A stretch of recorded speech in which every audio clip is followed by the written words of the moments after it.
এইটা সবার জানা উচিত, যারা স্বপ্ন দেখছে অন্তত বড় হওয়ার জন্য। जो काल करे वो आज करे, जो आज करे वो अभी करे। এই যে ল অফ অ্যাট্রাকশন, এই ব্যাপারটা কি ঠিক? The law of attraction. To manifest abundance quickly. Law of অ্যাট্রাকশনের উপর একটা খুব সুন্দর ফর্মুলা বলা হয়। নেলসন ম্যান্ডেলার একটা খুব দামি কথা আছে।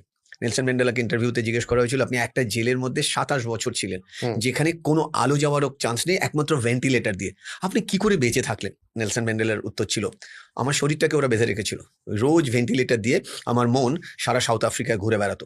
ঠিক আমার গুরুও সেরকম বললো, একটা দরজা বন্ধ হয়েছে কিন্তু হাজার হাজার জানলা খোলা আছে, তোমাকে ছোট্ট একটা জিনিসকে উল্টে দেখো, পাল্টে গেছি। আমি বললাম মানে? বললো দেখো, যখন বিপদে পড়ি আমরা কি বলি আকাশের দিকে তাকিয়ে? Hopeless end. আমার সাথেই কেন হলো? গুরু বলল, এটাকে উল্টো করে দেখো, হোপ লেস এন্ড, এটাকে উল্টো করে দাও, এন্ড লেস হোপ। তার মানে যেখানে অন্ধকার সেখানে আলো। আমি এটা ভাবতেই পারিনি যে এরকমও হতে পারে। বলে কেন হবে না? বিশ্বাস তো করো, তালা আছে মানে চাবি আছে। তুমি খুঁজে পাচ্ছ না, টাইম লাগবে, বাট হবে। আর আমি তোমাকে বলছি, মানে আমি রিসার্চ করে বলছি, আর আমি এটা হাত থেকে ছাড়তে পারছি না, তার কারণ ফিলিংস। এবং সেই ফিলিংস দিয়ে আমি কিন্তু কেমব্রিজে গেলাম, 8 বছর থাকলাম। এই কেমব্রিজে মানে চুচুড়া থেকে যে কেমব্রিজ পৌঁছালাম, সেটাও ল অফ অ্যাট্রাকশন, সেটা নয় পরে আসছে, আগে এটা বলেনি। এবং তারপরে আমি যখন ফিরে আসলাম, আজকে আমার কাছে সেই জার্সিগুলো রয়েছে যেগুলো আমি ওই জার্সিটা পরে অ্যাচিভ করে, মানে অ্যাকচুয়াল জার্সি যেটা পরে আমি সত্যি সেই ইন্ডিয়ান টিমে দাঁড়িয়েছি, ন্যাশনাল অ্যান্থম বেজেছে, চোখ দিয়ে জল পড়েছে, এবং ইন্ডিয়ান টিম ওয়ার্ল্ড কাপে জার্সি। এটা আমার সেই জার্সি যেটা আমি অ্যাচিভ করা জার্সি। নট অনলি দ্যাট, আজকে আমার বাড়িতে একটা আলমারি আছে যাতে 2000 এরকম ইন্ডিয়ার টি শার্ট আছে। লোকে দুটো টি শার্টের জন্য পাগলের মতন থাকে, আজকের দিনে আমার কাছে এরকম 2000 ইন্ডিয়ান টি শার্ট আছে। অ্যান্ড থ্যাঙ্কস টু হরিদা, কেননা সেই দিন আমার ভিজুয়ালাইজেশন শুরু করিয়ে দিয়েছিল কিন্তু হরিদা, যে ছোট থেকে শুরু হবে, বড়তে গিয়ে থামবে। আগেও আমি বলেছি, 0.1 মাল্টিপ্লাই বাই 10 ইজ 1, বাট পয়েন্টটা সরিয়ে দিলে 1 মাল্টিপ্লাই বাই 10 হয়। একটা ছোট্ট ডট এলিমিনেট করলে, মানে সামান্য জিনিস কিন্তু একটু অন্যভাবে দেখলে তার ভ্যালু বেড়ে যায়। So law of attraction is all about how you feel, how you thought, how you believe, as well as how you take action for that. Because শুয়ে শুয়ে স্বপ্ন তো সবাই দেখে, কিন্তু যে স্বপ্ন তোমাকে শুতে দেয় না, যে স্বপ্ন তোমাকে সারা রাত জাগিয়ে তোলে, এবং সেই স্বপ্নকে অ্যাচিভ করার জন্য তুমি যদি তোমার বডিটাকে সেইভাবে তৈরি করতে পারো, তাহলে তুমি যেটাই চাইছো সেটাকেই তুমি অ্যাট্রাক্ট করতে পারবে।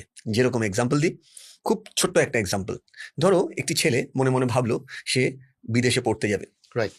এবার প্রথমেই সে বিদেশে পড়তে গেলে কি ধরনের অ্যাটিটিউড থাকা দরকার, কি ধরনের ডিসিপ্লিন থাকা দরকার, কি ধরনের লাইফস্টাইল থাকা দরকার, কি ধরনের রেগুলার রুটিন থাকা দরকার, সে যদি আগেই সেটাকে ফিল করতে পারে, প্রত্যেকটা সেলের মধ্যে তার সেই ফিলিংসটাকে যদি ধরতে পারে, এবং ফিলিংসের সাথে ওইটা পড়ার জন্য কি কি করা দরকার সেটাকে যদি সে রোজ ভিজুয়ালাইজ করতে পারে, দেন ঠিক ওটা করার জন্য তার বিশ্বাসটা কাজ করা, হোপফুল থিঙ্কিং যেটাকে বলে, যে আমার হবে, আমার হবে, আমার হবে।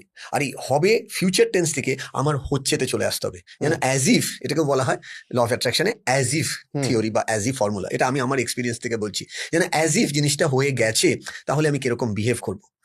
অতএব আমি যদি প্রত্যেকটা সময় সেই বিহেভিয়ারিয়াল প্যাটার্নটা ইনস্টল করতে পারি মোবাইলের সফটওয়্যারের মধ্যে, আর সেটাকে রোজ যদি আমি ভাবতে পারি, তখন আমার বডি সেইভাবে বিহেভ করবে, যেটা রেটিকুলার অ্যাক্টিভেশন সিস্টেমে বলে। যে তুমি দেখবে এখন বাইরে গিয়ে তুমি ডিসাইড করলে আমি আর তুমি যে আমরা স্পেসিফিক একটা গাড়ি কিনবো, আর সেই গাড়িটার কথা তুমি ভাবলে তোমার পছন্দের গাড়ি, আমি ভাবলাম আমার পছন্দের গাড়ি, তুমি ভাবলে তোমার কালারের গাড়ি, আমি ভাবলাম আমার কালারের গাড়ি। চোখ 30 সেকেন্ড চোখ খোলার পর তুমি যেই না চোখ খুলবো, আমি সেই কালারটাই দেখবো যেটা ভেবেছি। তুমি যে কালারটা ভেবেছো তুমি সেটাই দেখবে। এটা যে কেউ যেখানে দাঁড়িয়ে আছেন আপনারা প্র্যাকটিস করে দেখতে পারেন। তুমি যেটা ভাববে তুমি সেটাই দেখবে। তার মানে তোমার ভিজুয়ালাইজেশন অ্যাকচুয়াল পারসেপশনের দ্বারা তোমাকে রিয়েলিটির সাথে কানেক্ট করা। অ্যাকচুয়াল রিয়েলিটি আমরা কেউ দেখছি না, আমরা যেভাবে ভাবি সেভাবে দেখি।